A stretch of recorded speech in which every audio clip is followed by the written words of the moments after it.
Bem,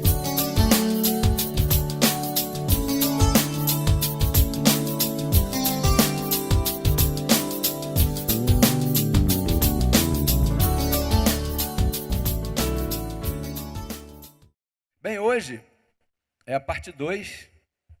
Não sei quantas partes terá. Não sei se é a última hoje. Não sei. Sei que hoje é o crente e suas finanças, parte 2. Se você não pôde vir semana passada, já temos o CD e o DVD ali atrás, né? Também está publicado na internet esse tema já, da palestra. Foi 40 minutos, mais ou menos. Você pode desfrutar. E é importante esse assunto das finanças. Quantos consideram importantes suas finanças? Porque é com tuas finanças que você está aqui hoje. Porque você, para chegar até aqui, você teve que cumprir com alguém alguma coisa. Em algum momento, você teve que pagar alguma coisa, o transporte, você pagou, você se arrumou, você comeu de manhã, você se alimentou e tal, e tudo mais. Então, para você chegar aqui, você teve que utilizar as suas finanças, né? Então, as finanças na nossa vida, elas estão ocupando um papel de suma importância. E é muito interessante nós tratarmos sobre esse aspecto, né? Porque a ideia é que você esteja organizado em tuas finanças. A ideia é que você esteja bem em tuas finanças. A ideia é que você reine em vida com tuas finanças. E não que você tenha sobressalto. E não que você tenha sustos. E não que você tenha vergonha em algum momento.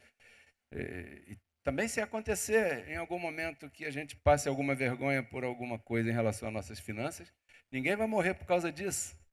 Tudo serve de ensinamento, de aprendizado, de lição, de conhecimento e tanta coisa que o Senhor, nosso Deus, permite que nós vivamos no nosso dia a dia. Então é interessante nós falarmos sobre esse assunto. Na semana passada eu disse, de onde nasceu? Eu perguntei, né, assim, fiz uma pergunta, lancei uma pergunta, de onde nasceu esse tema? Nasceu de vermos nesses 30 anos de vida com as coisas do Senhor, sem contar o tempo da Igreja Católica, porque aí não quero entrar nisso, mas digo de vida mais, né, congregando e colaborando, nasceu de vermos muita desordem, principalmente nessa área, na vida daqueles que somos chamados de discípulos de Cristo, representantes, ou como Paulo diz, né, embaixadores de um governo que é o governo de Deus. Graças, meu amor. Então, uma outra coisa que eu queria deixar aqui estabelecida nessa manhã é esse assunto das finanças, ele está acima dos pactos de Deus. Você sabe que existem vários pactos de Deus com o homem. Nós nos referimos muito a dois, ao pacto da lei e ao pacto da graça. Mas saiba você que não existem só esses dois pactos. Existiram outros pactos. Antes da lei havia outro pacto e tal, que não vem ao caso aqui mencionarmos. Mas só para que você saiba que existiram esses pactos. E esse assunto, ele está acima, ele atravessa os pactos, né?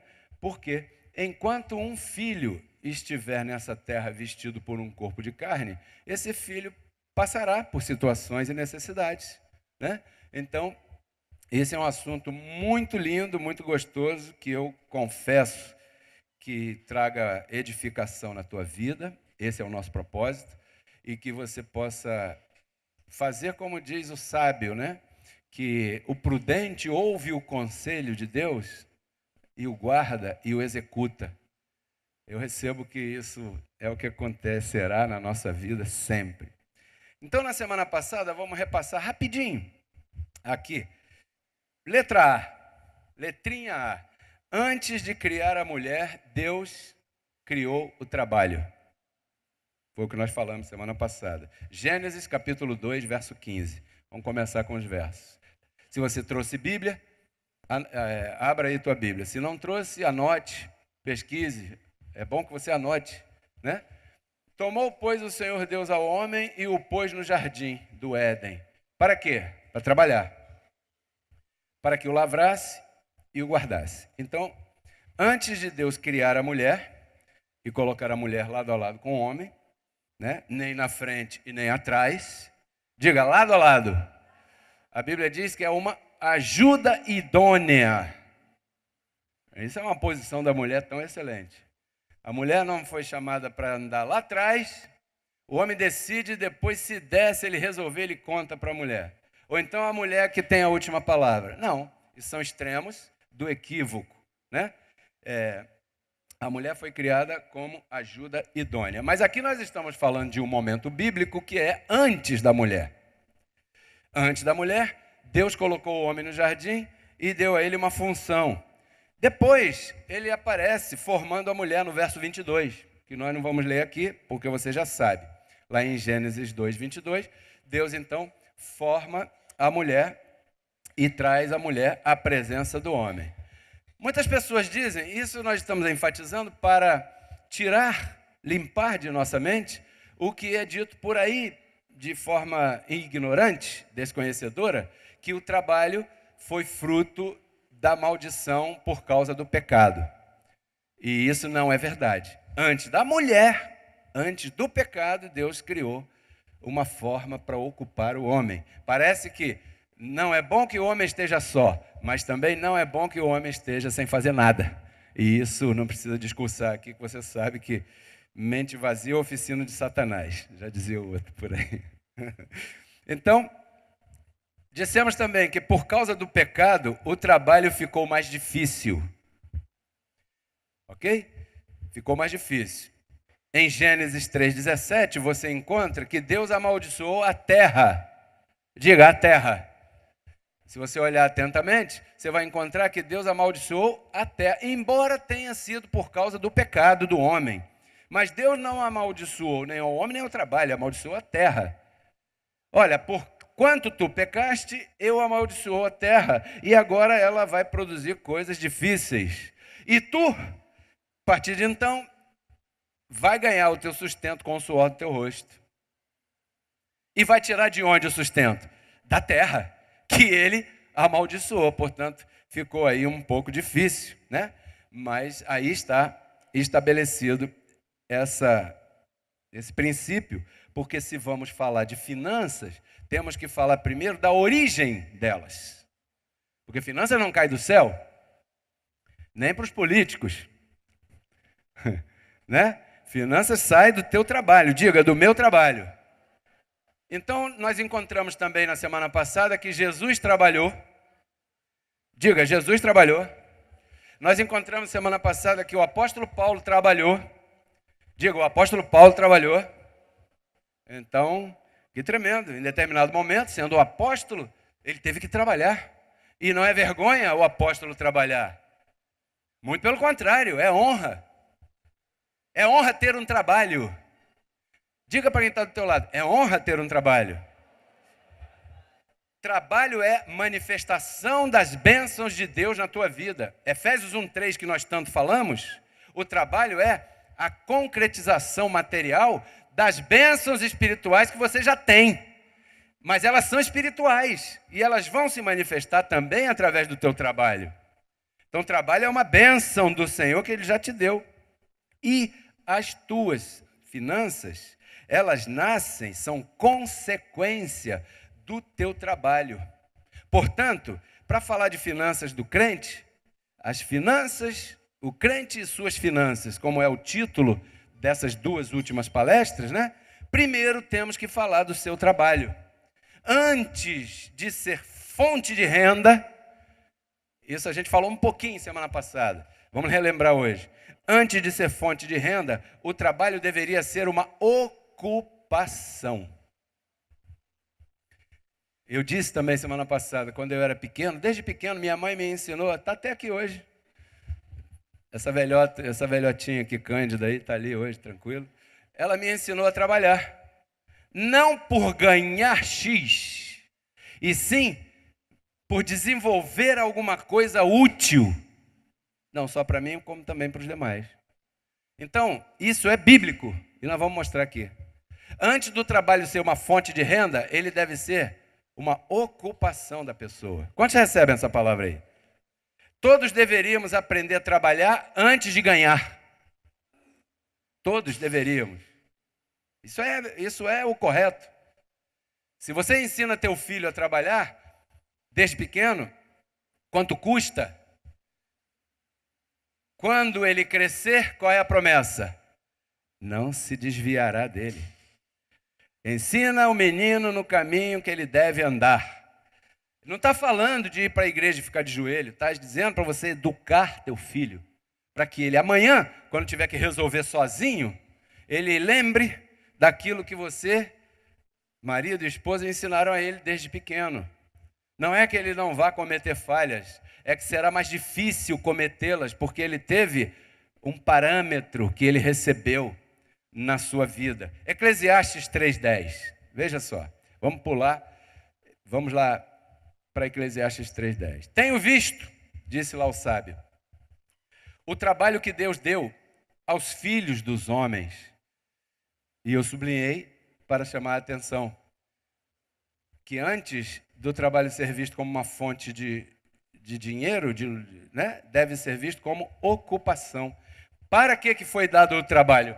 Para que você e eu nos ocupemos, nos dediquemos, façamos da melhor maneira o nosso trabalho, de maneira honrada, de maneira honesta. Esse se ocupar aqui engloba de maneira honrada, de maneira honesta, de maneira reta, de maneira que você possa se orgulhar daquilo que você faz, do teu trabalho, ganhando 100 mil reais por mês, como ganhando 800 por mês ou 500 por mês, seja num grande escritório de uma empresa multinacional, ou então ali fora no sinal com uma tabuleiro assim, vendendo bombom.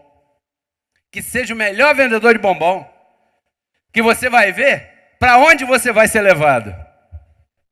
Se ocupa no que você está fazendo. Então eu anotei aqui umas coisas interessantes para chamar a atenção do teu limpo entendimento em relação a esse assunto também. Se você quiser, anote essa frase. Quando buscas trabalho visando somente o dinheiro, quanto vou ganhar? Aí está o princípio de você rejeitar o trabalho por trabalho. Aí está o princípio de você daqui a pouco, caramba, amanhã é segunda-feira, chato pra caramba, eu tenho que ir lá trabalhar, que não sei o quê. Daí nasce o problema de você ter problema com a segunda-feira. Porque quando você busca o trabalho visando o dinheiro, você não está pensando no trabalho. Você está pensando no quanto você vai ganhar. Antes de plantar, você já quer saber o que vai colher. Antes de se ocupar naquilo, você já quer saber quanto é que vão te dar por aquilo ali. Você acha que isso está certo? Né? E eu vou te explicar por que não funciona. Olha, é simples. Como você está pensando assim, tua mente, diga, minha mente, tua mente está voltada para o dinheiro. Já não se dedica ao trabalho como deveria e como poderia. Porque tua mente é você. Quando você está pensando assim, tua mente está voltada para lá. E se você dedica tua mente ao trabalho como uma ocupação, como está escrito aqui, toda a tua energia estará direcionada a esse objetivo. Consequentemente, você não vai ligar muito para horário de saída, você vai ser responsável com o horário de chegada e vai até chegar antes. Vai terminar teu trabalho, permanece por ali de repente ajudando o outro, e todo mundo foi embora, vou embora, tá. E você está lá tranquilo, porque está gostoso o meu trabalho, eu gosto do que eu faço, eu estou gostando do que eu estou fazendo, eu estou dedicando minha mente a esse trabalho. Aí passa o gerente, o chefe, e ele sabe lá, recebeu ordens para promover alguém. Quem é que ele vai promover? Aquele que foi embora ou você que está ali? Eventualmente. Você vai ter boas ideias para desenvolver o teu trabalho, porque você está dedicando tua energia, tua mente. Você está ocupado no teu trabalho. Quantos estão pensando aí nisso? Eclesiastes 2:24. Não há coisa melhor para o homem, senão que come e beba, e que sua vida se alegre em seu trabalho. Também tenho visto que isso é da mão de Deus. Não tem coisa melhor. O homem tem duas paixões. Duas. Uma é, e deve ser, o seu trabalho. E outra é a sua mulher, sua família. Ô, glória. Isso aí. Deve ser assim, né? Normalmente, digo. Duas paixões. Aí. E eu vou dizer uma coisa para você. A mulher se orgulha de um homem trabalhador. Sabia disso? E não há coisa melhor para o homem que se sente à mesa e coma feijão, arroz, ovo, para quem gosta, um abacatezinho, uma bananinha, ou um bife, ou uma batata frita, eu não sei o que você come, não vou falar de comida essa hora, porque para quem acordou cedo como eu.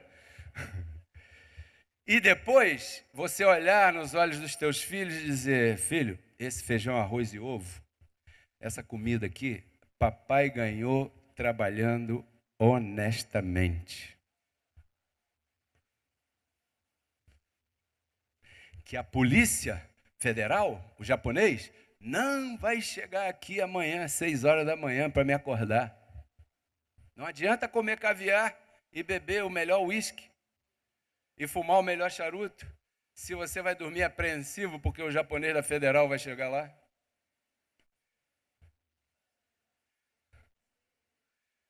Está me entendendo, né? E depois diz que é crente. Bom, mas esse sistema religioso produz isso.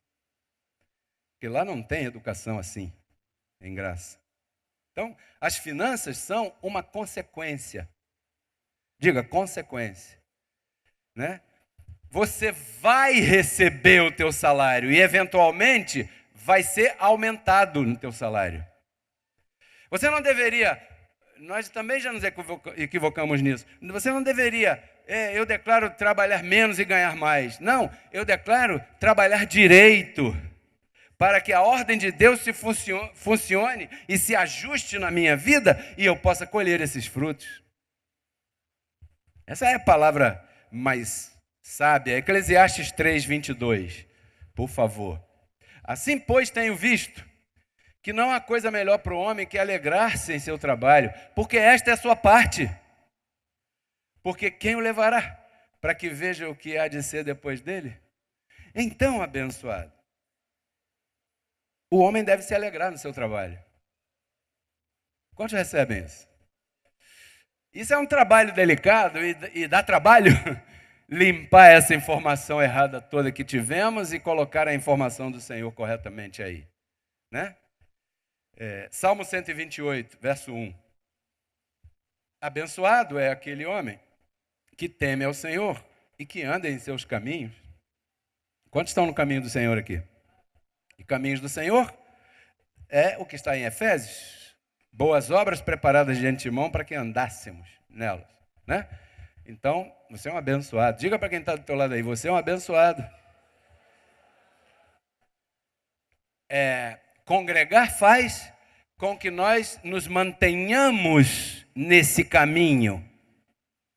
Porque daqui saem as orientações. Eu prefiro até, mais educadamente falar, que daqui do púlpito saem as sugestões.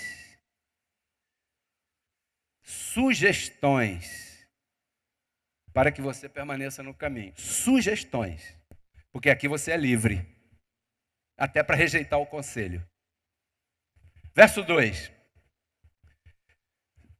Quando comeres do trabalho de tuas mãos, bem-aventurado serás e te irá bem. E a gente tem visto no noticiário que isso aí é verdade. Né? Verso 3. Tua mulher será como a videira. Aqui ele compara duas plantas daquela época, que nós não vamos entrar aqui, mas tem um significado. Tua mulher será como a videira que dá frutos aos lados de tua casa. E teus filhos como as oliveiras ao redor de tua mesa. Porque o trabalho honrado alegra o Senhor. O trabalho honesto, que você diga, essa camisa, meu filho, que eu pude comprar para você, é fruto do nosso trabalho honesto. Talvez não seja a mais cara, talvez não seja da marca do filho do vizinho, mas o japonês da Federal não vai bater aqui. Mas quem te livra do japonês da Federal? O Senhor, com o seu próprio conselho. Lamentavelmente, muita gente prefere ir por outros caminhos. Então, abençoado, o teu trabalho te projeta para um futuro melhor. Quando você recebe um futuro melhor? Ele está aí, esse é o caminho, no teu trabalho aí, né? Não, bicho, eu estou em graça. E em graça a gente fica sentado, dormindo, coçando a barriga, para não falar outra coisa. E porque está tudo bem, eu sou abençoado, os anjos estão aqui, é só declarar que chega. Esse tema nasceu de ver que isso não era assim. As pessoas declaravam, cantavam, falavam, pregavam e não tinham nem para comer.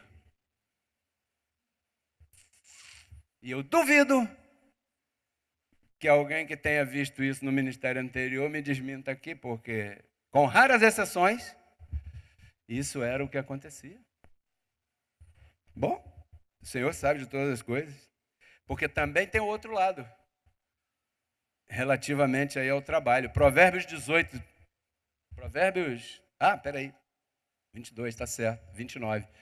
Tens visto um homem solícito em seu trabalho? Quantos têm visto isso? Eu tenho visto.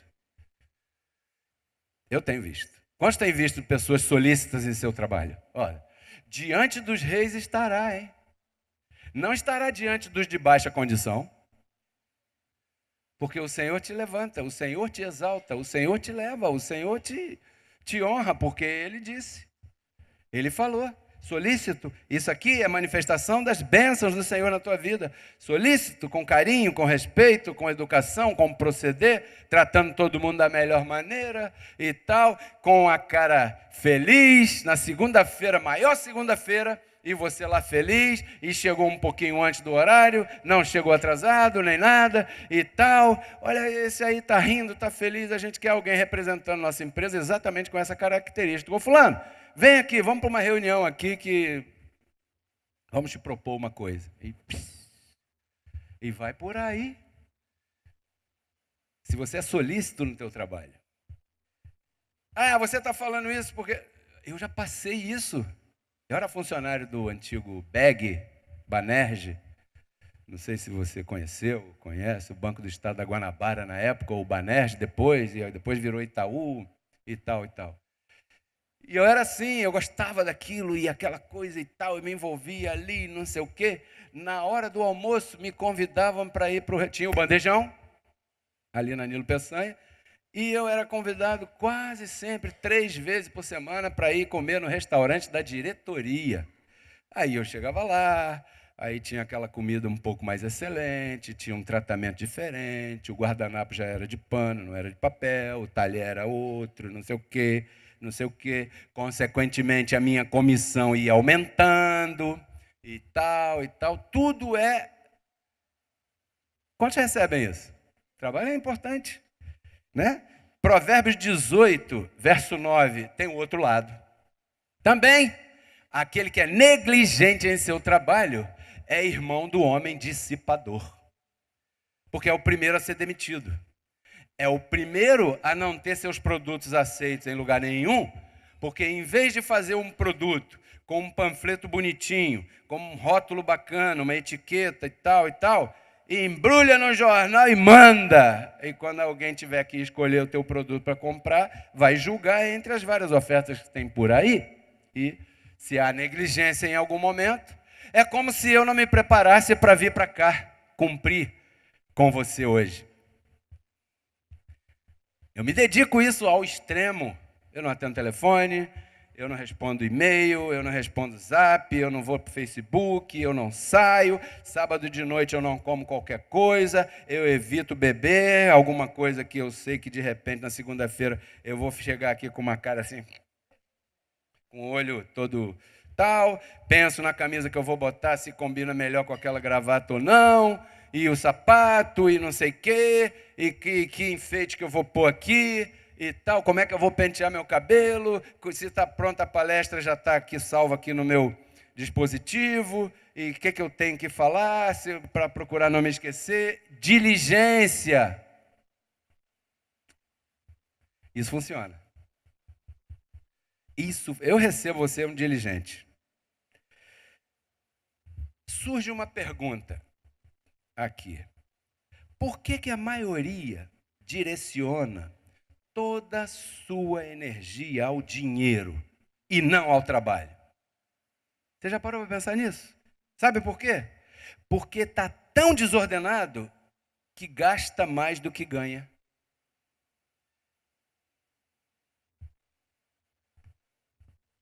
Quantos conhecem alguém que gasta mais do que ganha? Eu conheço. Eu conheci também. Conheci e tudo.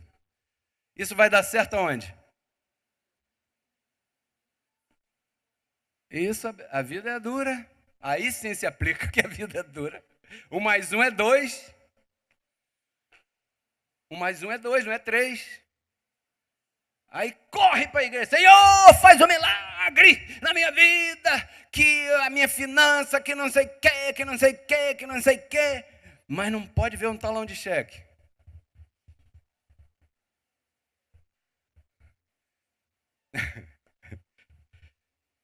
Por que a maioria direciona todas as suas energias ao dinheiro e não ao trabalho? Porque está tão apertada em sua mente, desordenada, que gasta mais do que ganha. Aí, olha o que acontece. Olha como é simples e tão fácil de enrolar a gente.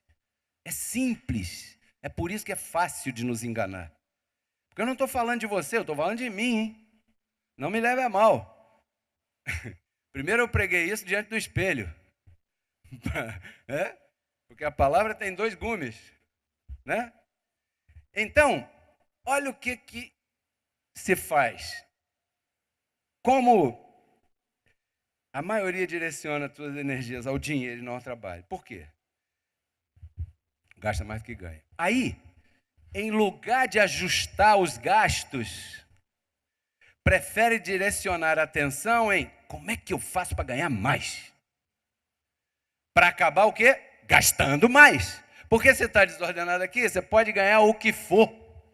Você vai gastar. E tudo.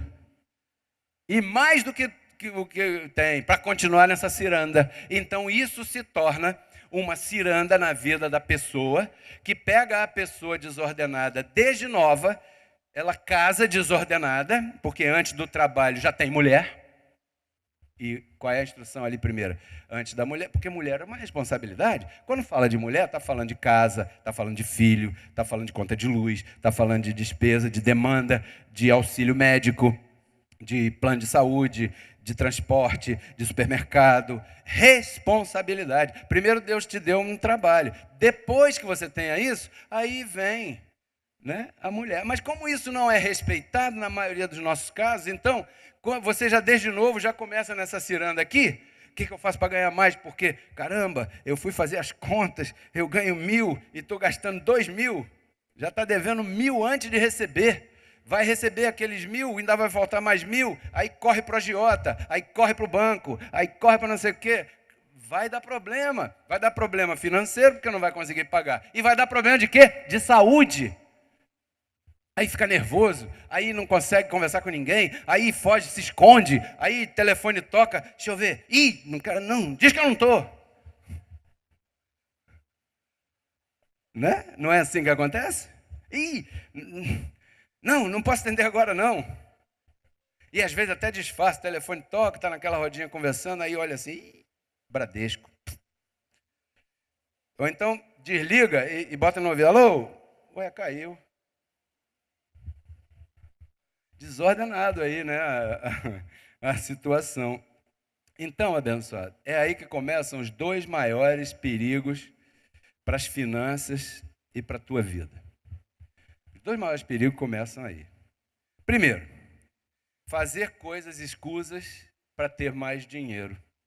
Está desesperado, está desesperada. O que acontece? Chega sempre alguém, como se o diabo estivesse vivo, chega sempre alguém atentando, né? Aí, tem um negócio ali baratinho. Você quer vender, quer divulgar? Ó, não pergunta de onde vem, não. Mas é fácil vender, está todo mundo fazendo. Vamos fazer também, não vê aí os políticos? Não dá nada não, vamos fazer também. Isso é um perigo, né? Para ser promovido, eu preciso dessa comissão, dessa promoção. Aí você faz o que nos demais? Pisa, engana, maltrata, para ser promovido prejudica os outros, aceita fazer coisas ilícitas. E segundo, duas coisas, essa é uma, a outra é a segunda. Deixa de pagar o que jamais deveria deixar de honrar.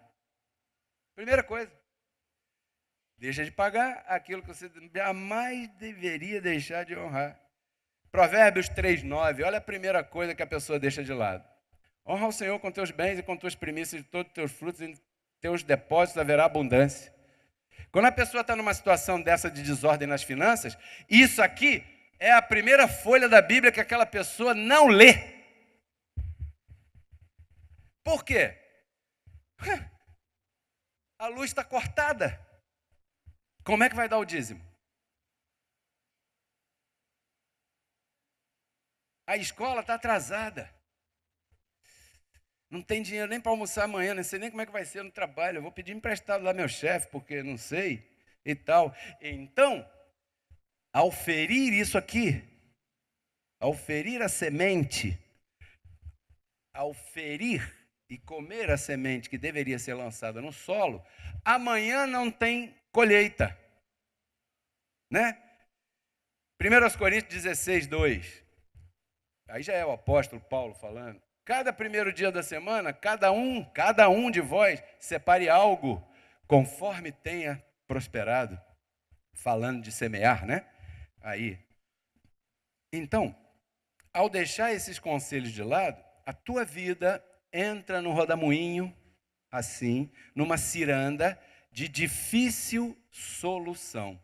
Eu te convido a todos, inclusive eu, paremos agora a nossa vida e vamos fazer uma análise baseada no que nós ouvimos aqui.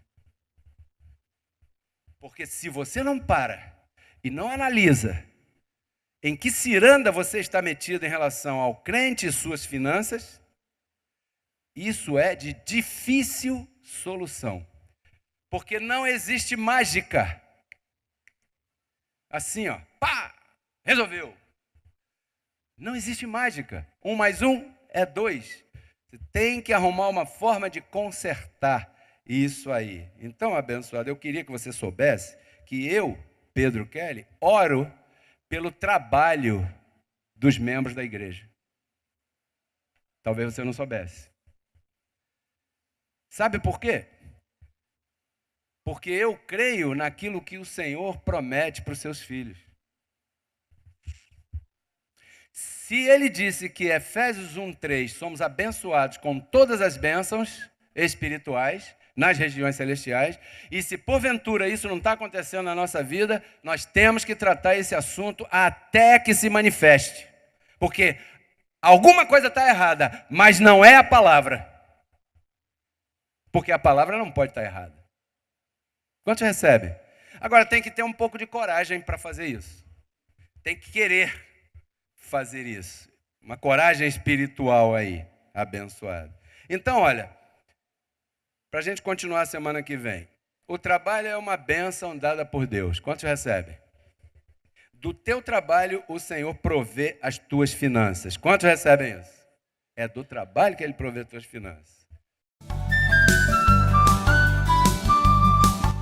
Porque Cristo na cruz não transformou a nossa carne, né? Ele resgatou o nosso espírito. A Bíblia diz que Deus estava em Cristo reconciliando consigo os seus filhos, né? E nos entregou a palavra da reconciliação. E a palavra da reconciliação é essa que nós pregamos, abençoado.